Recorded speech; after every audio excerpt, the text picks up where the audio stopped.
Pada masa Rasulullah, ada seorang lelaki bernama Harits bin Suwaid bin Syamit. Ia berasal dari kaum Anshar, suku Khazraj di Madinah. Pada awalnya, Harits dikenal sebagai seorang muslim yang rajin beribadah.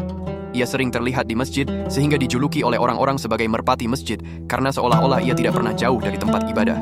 Kehidupan Harits kala itu mencerminkan gambaran seorang muslim yang tekun dan taat. Namun kisah Harits memiliki akhir yang sangat berbeda dari apa yang diharapkan.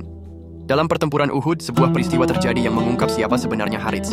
Ketika kaum muslimin mengalami kekacauan di tengah perang, Harits justru membunuh seorang muslim bernama Al-Mujadir bin Ziyad, yang juga berasal dari sukunya sendiri.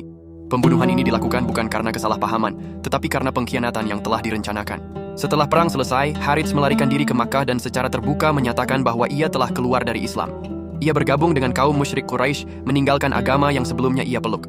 Harits berubah dari seorang yang dikenal sebagai ahli masjid menjadi seorang murtad dan pengkhianat yang memihak musuh. Perilaku Harits menjadi salah satu pelajaran besar dalam sejarah Islam. Ia adalah contoh bahwa ketekunan dalam ibadah tidak cukup jika tidak diiringi dengan keimanan yang kuat dan ketulusan hati.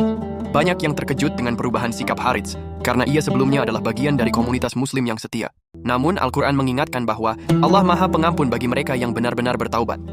Harits sempat menulis surat kepada Rasulullah, meminta kesempatan untuk kembali ke Islam.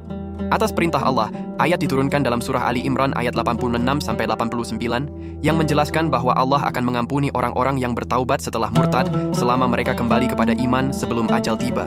Meski demikian, tidak ada riwayat yang menyebutkan bahwa Harits benar-benar kembali kepada Islam. Kisah Harits bin Suwaid menjadi peringatan penting bagi umat Islam. Ia mengajarkan bahwa iman adalah perkara hati yang mendalam. Sebuah ibadah yang hanya tampak di luar tidak menjamin keselamatan seseorang jika hati tidak bersandar penuh kepada Allah. Harits mengingatkan kita semua untuk terus menjaga iman dengan ketaatan yang sejati, terutama di tengah godaan dunia.